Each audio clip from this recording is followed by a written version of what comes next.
You want to talk a game that will raise your blood pressure.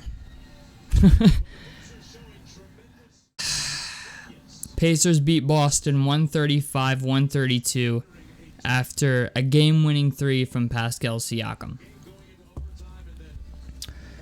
Oh, I have a lot of thoughts about this game. A lot of emotions. This is a game that I was not confident in, to say the least. I saw the way we played against the Sixers. I saw the way we played against the Orlando Magic. And I have to admit, I was not confident, especially after we gave up like an 18-point lead in the fourth quarter and managed to have like the biggest collapse I've ever seen in the final 3 minutes of that game. I mean, it just, everything that could have went wrong did. You know, I was going to make a video actually after the Orlando Magic game, but I was like, let me wait, let me see how they play against Boston. And there was a lot of good in this game, but there was also a lot of bad. I will say this, I think Pascal Siakam just saved Rick Carlisle's job because that was the worst defensive showing in the final 3 minutes of the fourth quarter that I had ever seen. Ben Mathurin and Pascal Siakam were paramount in this game, to say the least. They both had over 30 points. Siakam hit a game winner. I'm tired of the Siakam hate. Everyone's saying Siakam, he stunted the growth of this team. He did this, he did that. If we didn't have Pascal Siakam, this team would not have made the Eastern Conference Finals last year. So, yeah, you can miss me with that bullshit that we should not have traded for Pascal Siakam. We gave up Bruce Brown and some bullshit draft picks for him, okay? People are acting like we gave up our future for him or something like that, or they're acting like we gave up something significant to get him. We really didn't. We'll say this, I'm shocked we won this game mostly because Tyrese Haliburton did not start off well. You know, he really, like, in the second half came alive. Also, no Miles Turner, which led me going into the game not being very confident at all. But Isaiah Jackson played all right. He didn't have the amount of rebounds I would have liked him to get, but he's also not super crazy tall either. I think the big thing that we should really be taking away from this game is the idea that they finally looked like last year's Pacers. I mean, fast break points were there. If we look at the matchup stats, we shot 40% from three, 48% from the field. Jason Tatum was trying to kill us at the end of this game, but we held Boston to shooting 33% from three. They shot 19 of 57 from three-point land, which I think is significant, considering this team does a lot of things bad. Defending the three-point shot is one of them. They are not good at defending the three-point shot, but tonight they were. 19 of 57 is something I will live with, okay? Also, fast break points as a whole, we did our thing again. We had 29. The Celtics had 21. When it comes to rebounding, we had 57. They had 51. Rebounding was even a little bit better. It looked like the team was actually trying tonight. Like, these guys came out and it looked like they were playing for each other for once, and not just, looked like a random five playing pickup ball.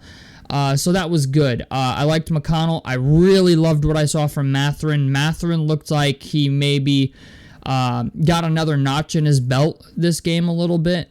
I love that. Like, I will say this, regardless of what people think about Ben Mathurin and his development, I love the idea that in big games like this, it seems like he always just comes up in big games when you need him to.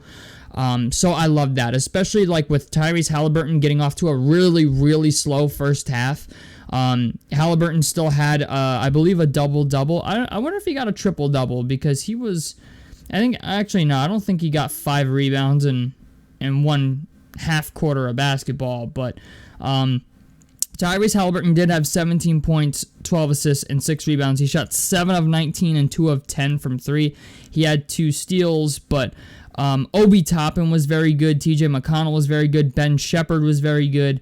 I believe at halftime we had like 5 guys with 7 points or more.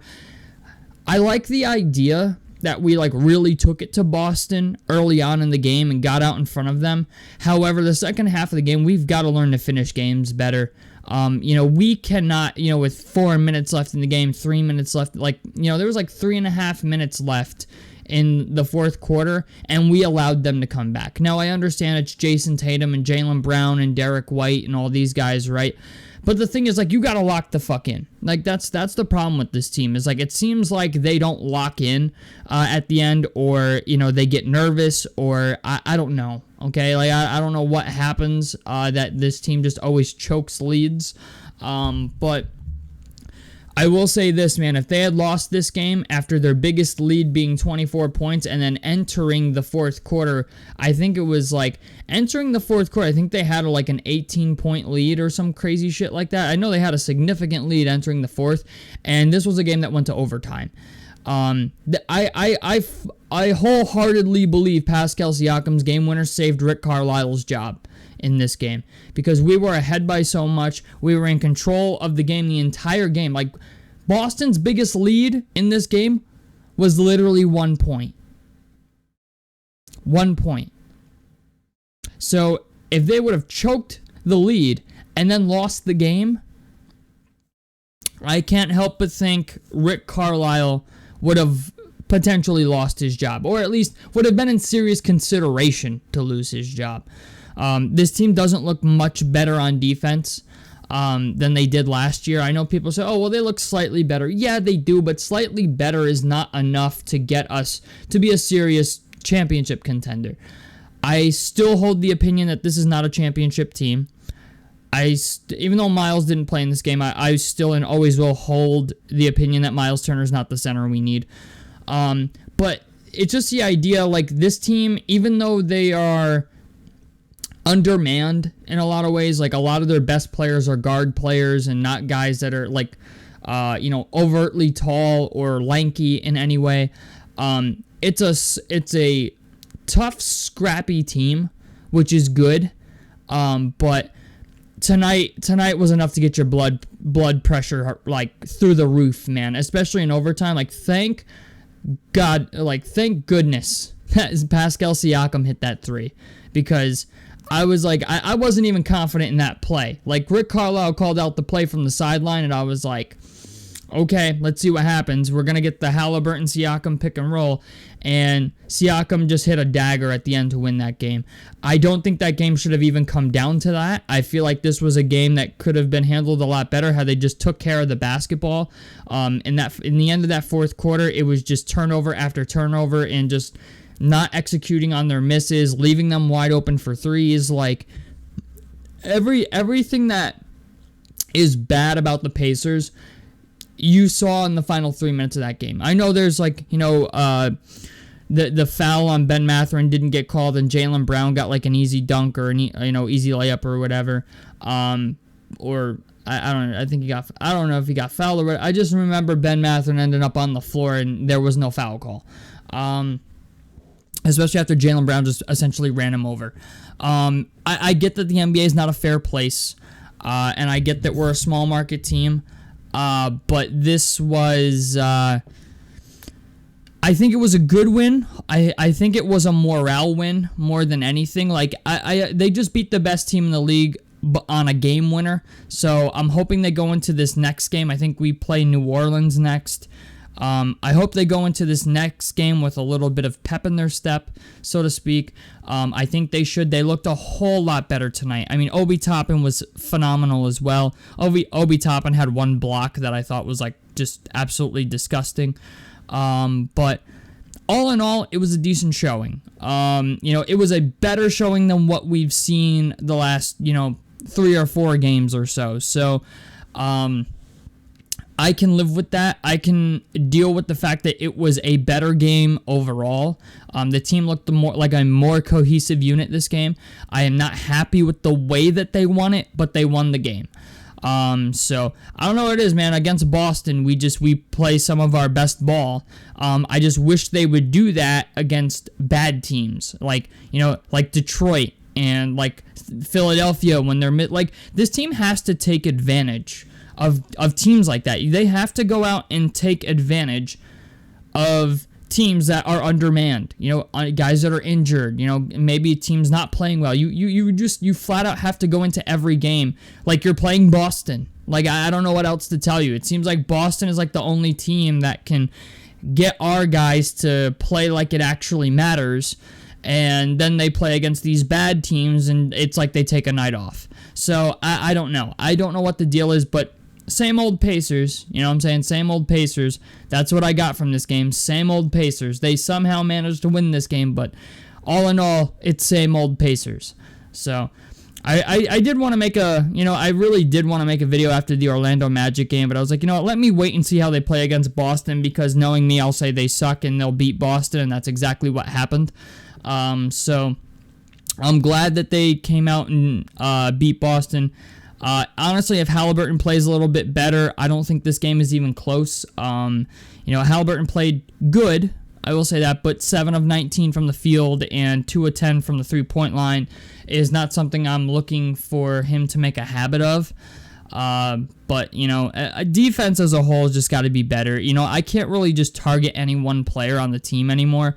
When in the final 3.5 minutes of the game, when the whole team collapses, just has a colossal meltdown in the final 3 minutes of the game and allows them to get back into the game, that's not an individual person's problem. That is literally the entire team just playing like shit for 3.5 minutes and allowing them to just, claw themselves back into the game.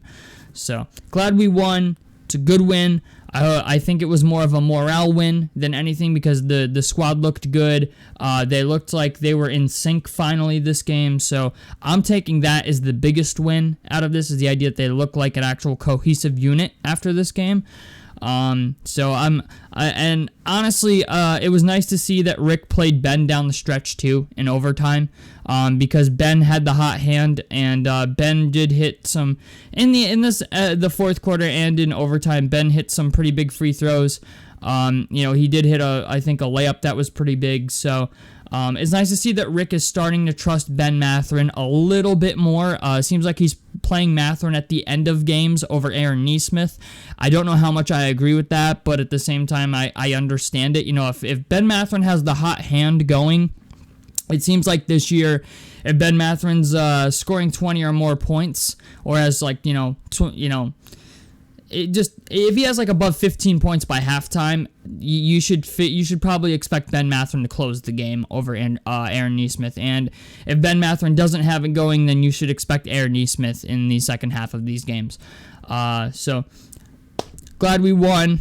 It was enough to make me have a heart attack, but all in all, I'll take it. A win's a win. Tell me what you guys think about this down below in the comment section below. Like helps me out. Subscribe if you guys want to see more. I'm the Fast Break Report, and I'm out of this motherfucker. Peace, guys.